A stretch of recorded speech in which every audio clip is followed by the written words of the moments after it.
दोस्तों नमस्कार।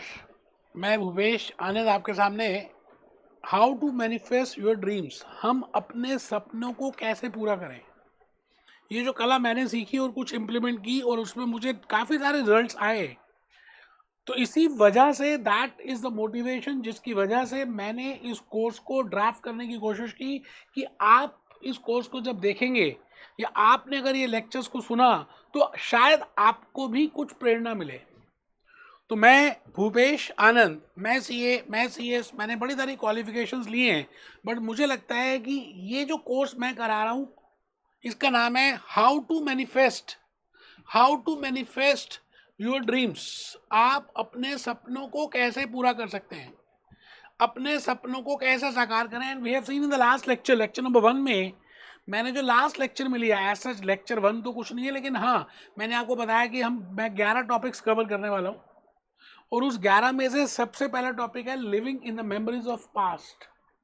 हम पास्ट टेंस की मेमोरीज में, हम भूतकाल की मेमोरीज में, जो पास्ट टेंस में हमें एक्सपीरियंसेस हो चुके हैं, जो हमारे साथ घटनाएं घट चुकी हैं, जो हमने फील किया, जो हमने एब्जॉर्ब किया, हम कहीं ना कहीं उन्हीं पैटर्न्स को, उन्हीं हैबिट्स को, उन्हीं बिलीफ्स को अपने साथ लेके चलते हैं। और फ्यूचर में भी जो भी घटना होती है हम उसको पुरानी घटना के साथ, पास्ट टेंस के साथ रिलेट कर देते हैं। इसी को बोलते हैं living in the memories of past. दोस्तों आपने लॉ ऑफ अट्रैक्शन के बुक्स भी पढ़ी होंगी, द सीक्रेट बुक पढ़ी होगी, सेमिनार्स भी लोगों के अटेंड किए होंगे। मुझे ऐसा लगता है कि मैंने भी बड़े सारे सेमिनार्स अटेंड किए, बड़ी सारी बातें की, बड़े सारे कोर्सेज किए, लेकिन कहीं ना कहीं एक मिसिंग पॉइंट था।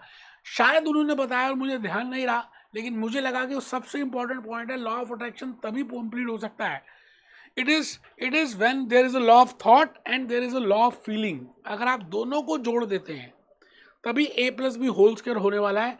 खाली थॉट से कुछ नहीं होगा। आप जितने मर्जी पॉजिटिव थॉट सोचते रहें, सोचते रहें, सोचते रहें, कुछ होने वाला नहीं है। तो आइए, मैंने ये कहा कि मैं 11 टॉपिक्स कवर करने वाला हूँ। I will be covering with 11 topics. मैं इस समय पहले टॉपिक में हूँ, living in the memories of past. और फिर मैंने अतीत की यादों में जीना, क्योंकि जो हमारे साथ हो चुका हमें लगता है शायद वही बार बार होगा। जो हमने बचपन में देखा, जो हमने लोगों को करते हुए देखा, या जो हमें बताया गया हमारे एजुकेशन सिस्टम से, हमारे सोशल सिस्टम से, तो कहीं ना कहीं हमने उसको एब्जॉर्ब कर लिया और हमें लगा कि शायद वही हकीकत है, जबकि वो हकीकत नहीं है। वो बार बार हमने एक विचार को सोचा इसलिए वो हमारा बिलीफ बन गया, हमें लगता है शायद वही ट्रुथ है, और उस बिलीफ ने हमारा बिहेवियर चेंज कर दिया और बिहेवियर से हमारी डेस्टिनी और पैटर्न सब चेंज हो गए। दोस्तों मैं आज आपसे यही बात कहने वाला हूं कि हम जनरली पास्ट टेंस में रहते हैं। आपने सुना होगा, एक कहानी सुनी होगी या कहीं पे कोटेशन सुनी होगी, shut the past cut the future, be in present. अगर प्रेजेंट अच्छा होगा तो फ्यूचर अपने आप अच्छा होने वाला है। Shut the past, past tense को शट कर दो, cut the future, be in present. तो मैं लास्ट लेक्चर में, या लास्ट, मैं बार बार लेक्चर का नाम ले रहा हूं, मैं जस्ट दोस्तों ये कहना चाहता हूं, I told you that some, because as a human being, as a innocent being, human beings are creative. अब जब ये क्रिएटिव की बात आती है तो हम एक्चुअली में जो बचपन से सीखते हैं, जो बचपन में हमारे पास आदतें पड़ जाती हैं, जो हमारी फीलिंग्स हो जाती हैं, तो इसमें माइंड दो तरह के होते हैं। We have seen conscious mind and subconscious mind. मैंने लास्ट लेक्चर में दोनों का डिस्टिंग्विशन बताया था, that what are the features of conscious mind. Personal touch किसका है, क्रिएटिविटी किसके पास है, लेकिन इसके बाद पावर 5% की है। हम जो अपने आप करना शुरू कर देते हैं, क्योंकि जो भी घटनाएं भूतकाल में घटित हुई, all those experiences which we have felt, they are being now registered in the subconscious mind and our body reacts like anything। हमारी बॉडी रिएक्ट करती है, रिस्पॉन्ड नहीं करती। अब रिएक्ट का मतलब होता है कि हमने जो ऑटोमेटिकली जो प्रोग्राम फीड किया हुआ है, हम उसको पुरानी घटना जब हमारी हुई थी और उस समय जो हमने फील किया था, ऑटोमेटिकली वो कॉन्शियस से सबकॉन्शियस माइंड में चला गया और वो कहीं ना कहीं अंदर चला गया। बेटे वो ऑडियो रिकॉर्ड प्लेयर जैसा है, जैसा आपका प्रोग्राम है, जैसे बैकग्राउंड म्यूजिक है। किसी मूवी में देखें तो आपको बैकग्राउंड म्यूजिक हमेशा चल रहा होता है ना, ताल से ताल मिला एक बैकग्राउंड म्यूजिक चल रहा है। तो ये जो पुरानी घटनाएं घट गई, ये जो पुराने एक्सपीरियंसेस हो गए, ये जो हम पहली बार फेल हो गए। मैं अपना एग्जाम्पल दूं कि सीए में मैं फेल हो गया, तो मैंने जब नेक्स्ट टाइम पेपर दिया तो मुझे लगा इस बार फिर फेल हो जाऊंगा, क्योंकि लास्ट टाइम में फेल हुआ हूँ। तो हम क्या करते हैं, पास्ट टेंस से रिलेट कर देते हैं, जबकि ऐसा एक्चुअली में होता नहीं है। तो हम रिएक्ट करते, रिस्पॉन्ड नहीं करते।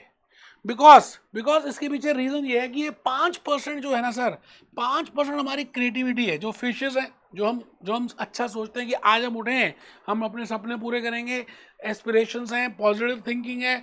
बट ये जो 5% है ना, जैसे हम अपना एक क्या कहते हैं, स्मार्टफोन ऑन करते हैं, जैसे हम ईमेल्स देखते हैं, जैसे हम व्हाट्सएप स्टार्ट करते हैं, जैसे हम सोशल मीडिया में जाते हैं, तो कहीं ना कहीं अपने आप ही हम उस मैट्रिक्स में फंस जाते हैं, पुराने थॉट्स में, पुराने हादसों में, पुराने एक्सपीरियंसेस में, पुराने पैटर्न्स में, पुरानी हैबिट्स में।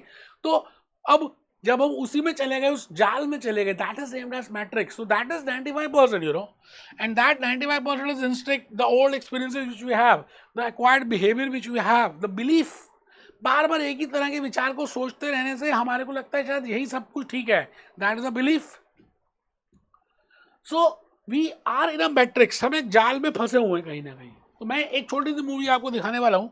आप देखिए इस छोटे से ट्रेलर में आपको क्या लगता है, क्या मतलब है मैट्रिक्स का? What it is. The Matrix is everywhere. It is all around us. Stay in Wonderland, and I show you how deep the rabbit hole goes. The Matrix is everywhere. वो कह रहा है मैट्रिक्स इज एवरीवेयर। हमें पता ही नहीं है कि हम किस तरह से इस मैट्रिक्स में फंसे हुए हैं, है ना? तो मैट्रिक्स इज एवरीवेयर, जरा देखिए क्या कह रहा है। It is all around us. Even now, in this very room. You can see it when you look out your window or when you turn on your television. You can feel it when you go to work, when you go to church, When you go to when work, you pay your taxes. It is the world that has been pulled over your eyes to blind you from the truth. What truth? That you are a slave, Neo. Like everyone else, you were born into bondage, born into a prison that you cannot smell or taste or touch.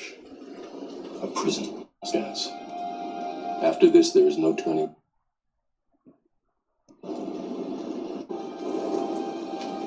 वो कह रहा है you are born in the prison. ध्यान से सुनना एक एक line को, मैंने एक छोटा सा मूवी का पार्ट कट किया आपको सुनाने के लिए, ध्यान से सुनिए क्या कह रहा है। This is your last chance. After this, there is no turning back. You take the blue pill. The story ends. You wake up in your bed and believe whatever you want to believe. You take the red pill. You stay in Wonderland. And I show you how deep the rabbit hole goes.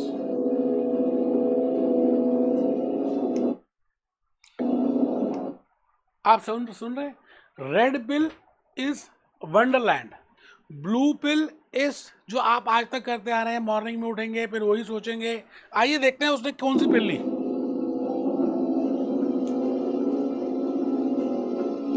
Remember, all I'm offering is the truth, nothing more.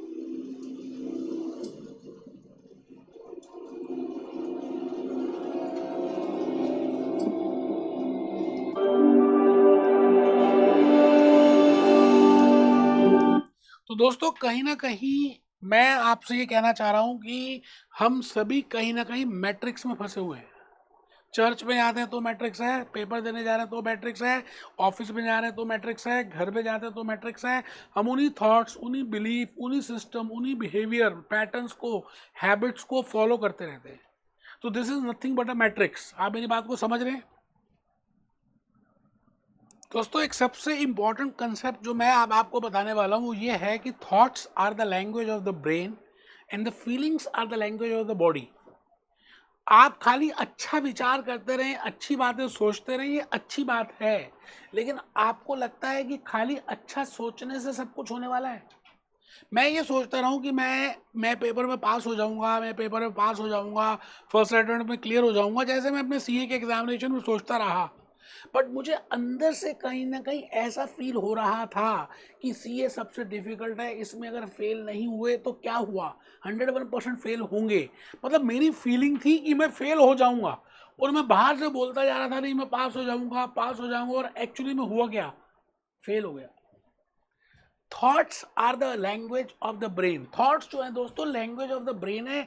मैंने आपको I think last lecture में बताया था, last class में बताया था, या last discussion में बताया था दोस्तों, थॉट्स ब्रेन की लैंग्वेज है और फीलिंग्स बॉडी की लैंग्वेज है। Thoughts, feelings and emotions. अब आप ये जो थॉट्स है ना, ये थॉट्स कैरी होती है इमोशंस पे, और इमोशन की फ्रीक्वेंसी होती है वाइब्रेशंस। मतलब आप कितनी वाइब्रेशन पे उसको फील कर रहे हैं, आप उसका एहसास कैसा कर रहे हैं। एहसास करना, एब्जॉर्ब करना, फील करना उस विचार को, उस थॉट को, दैट इज इंपॉर्टेंट। आप खाली अच्छा सोच रहे हो और अंदर से फील अच्छा नहीं कर रहे तो कुछ होने वाला नहीं है। जैसे जैसे मैं आपके सामने एक छोटा सा एग्जांपल रखता हूं। मैंने यहाँ पर स्टिमुलस एक रिस्पॉन्स सिस्टम की बात की है, जो हम जनरली आजकल फॉलो करते हैं।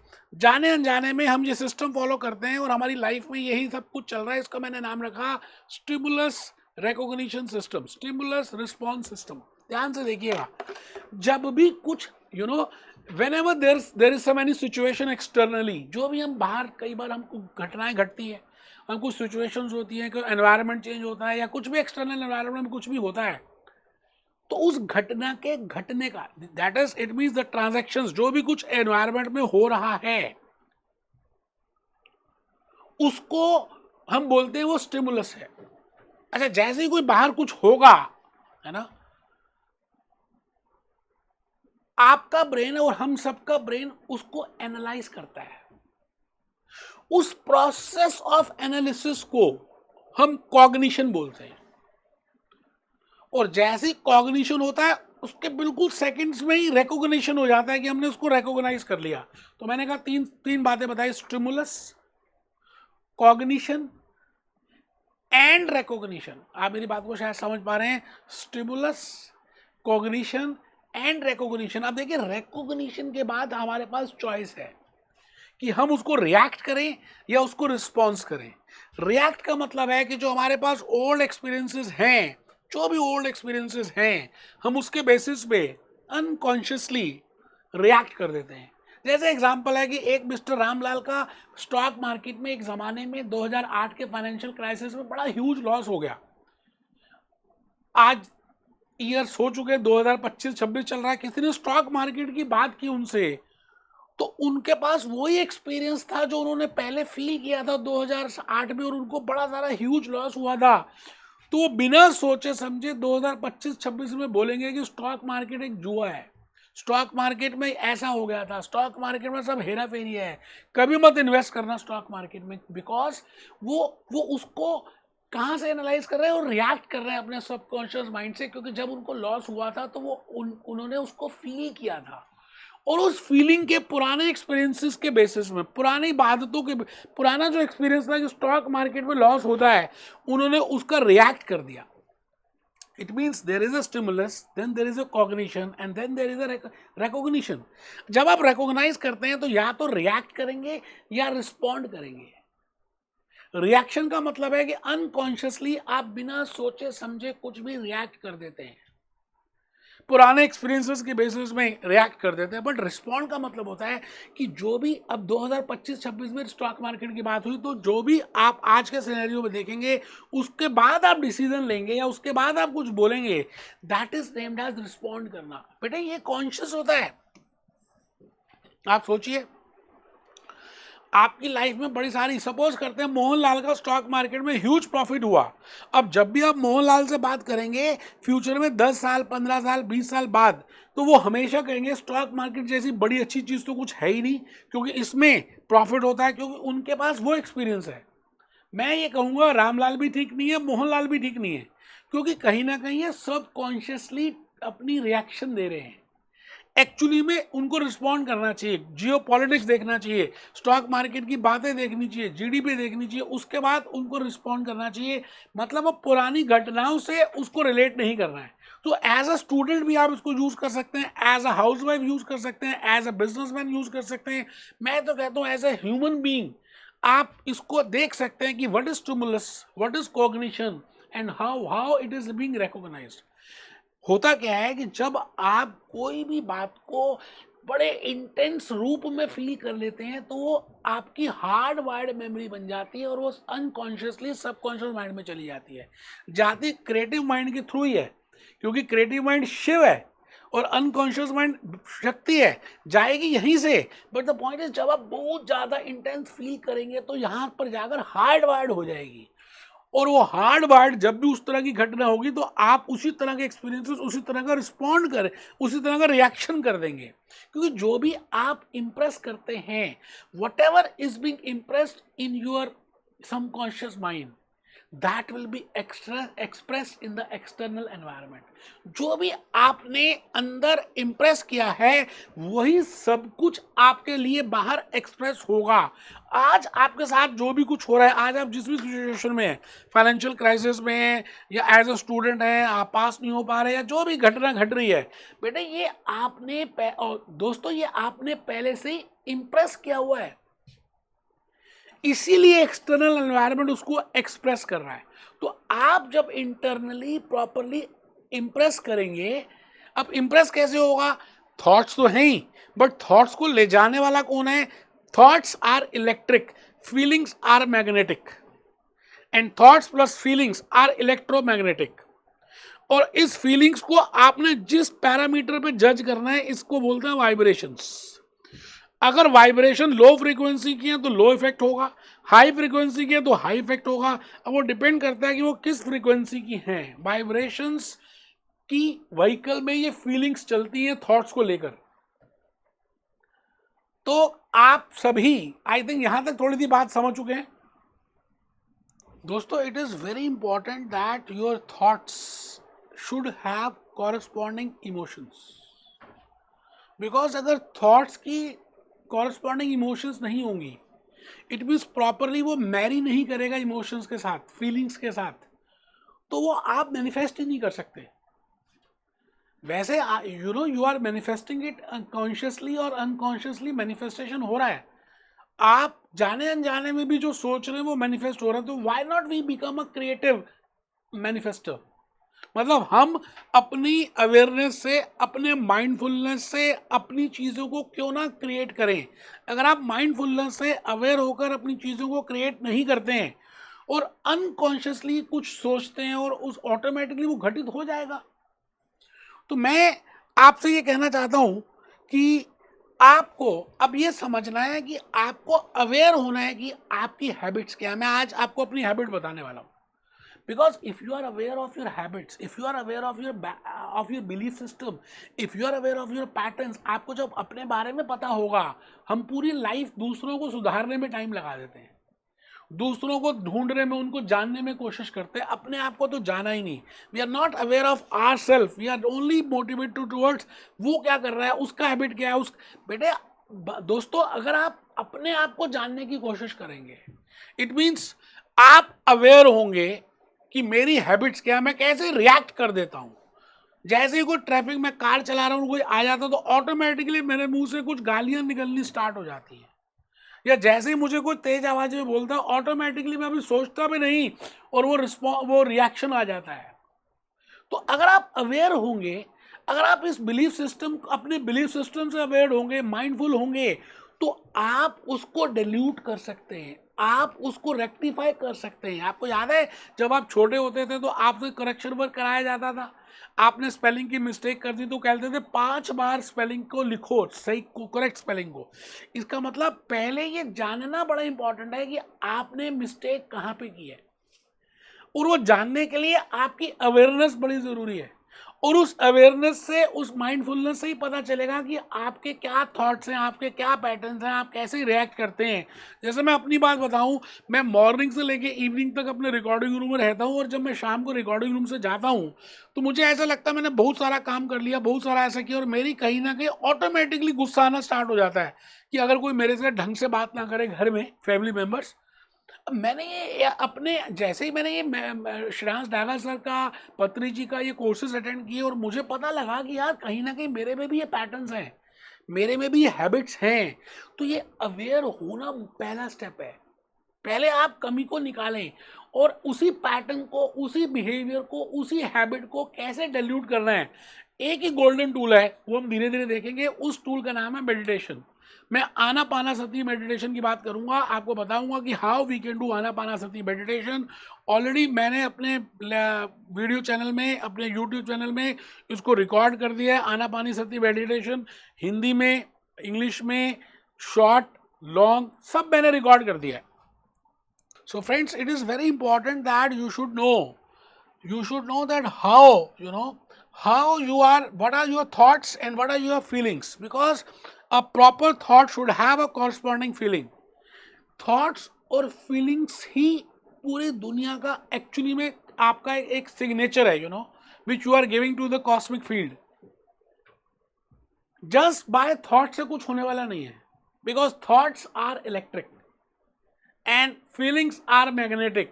तो आपको ऐसे भाव भी लेकर आने हैं, ऐसी फीलिंग्स लानी है, और उस फीलिंग्स की क्या फ्रीक्वेंसी है, वो किस उस फीलिंग का क्या वाइब्रेशन है, that also plays a very important role, because feelings are magnetic. वो ही क्या करेंगी, आपकी मैनिफेस्टेशन को, आपके विचारों को प्रैक्टिकली थिंग्स में कन्वर्ट कर देंगी। अब डिपेंड करता है कि आप कितनी वाइब्रेशन से उस भाव को लेकर आ रहे हैं और उसमें कितने पीरियड तक रहते हैं। That plays a very important role, because that will only, you are giving a specimen signature to this quantum field. Thoughts along with that corresponding feelings, corresponding emotions is nothing but that is your signature in the cosmic field.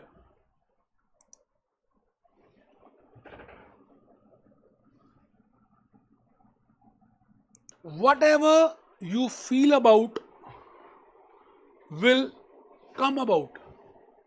It means आप जैसे यद भावम तद भवति, जैसा आप feel कर रहे हैं that will only be express in the outside world. तो आपकी फीलिंग ज्यादा इंपॉर्टेंट है एज कंपेयर टू थॉट्स। वैसे तो दोनों इंपॉर्टेंट है।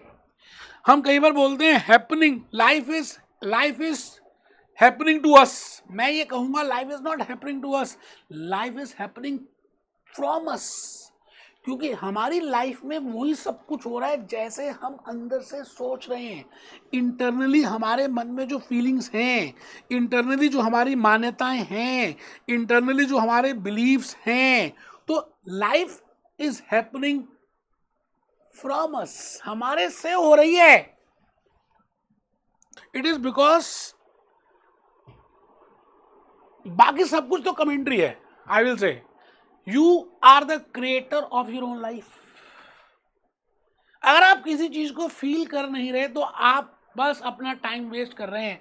इन case if you are not able to manifest anything, वैसे मैंने 5 स्टेप्स बताने हैं, टॉपिक नंबर 7 में 8 में आएगा। मैं खाली ये बताना चाह रहा हूं कि अगर आप क्रिएट नहीं कर पा रहे, अगर आप अपनी बातों को मैनिफेस्ट नहीं कर पा रहे, which is very easy nowadays, it means आपकी जो थॉट्स हैं वो कॉरस्पॉन्डिंगली फीलिंग्स के साथ मैच ही नहीं कर रही।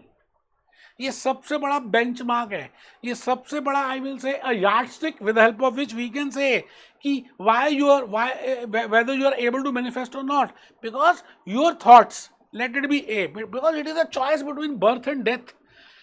हम ये पूरी लाइफ जीते हैं, कैसे जी रहे हैं, किस बीइंग में जी रहे हैं, वो ज्यादा इंपॉर्टेंट है as compare to the destination. अगर हम रास्ते में खुश नहीं हैं, अगर हम रास्ते में दुखी हैं, अगर हम पढ़ते हुए नाराज हैं, अगर हम पढ़ते हुए ऐसा फील कर रहे हैं, तो डेस्टिनेशन भी ऐसी होने वाली है। वहां पर भी एंगर होगा, वहां पर भी दुख होगा, वहां पर भी जेलसी होगी। इट मीन्स आप जो अंदर से हैं that plays a very important role, because external is dependent upon internal, internal is independent. आप इंटरनली कितने इंडिपेंडेंट हैं, आप अपने आप को क्रिएट कर सकते हैं, आप अपनी हैबिट्स को देख सकते हैं। तो आप इंटरनली जो फील कर रहे हैं एक्चुअली में आप वही कमांड दे रहे हैं आउटसाइड वर्ल्ड को, और वो आउटसाइड वर्ल्ड वैसे ही होने वाला है।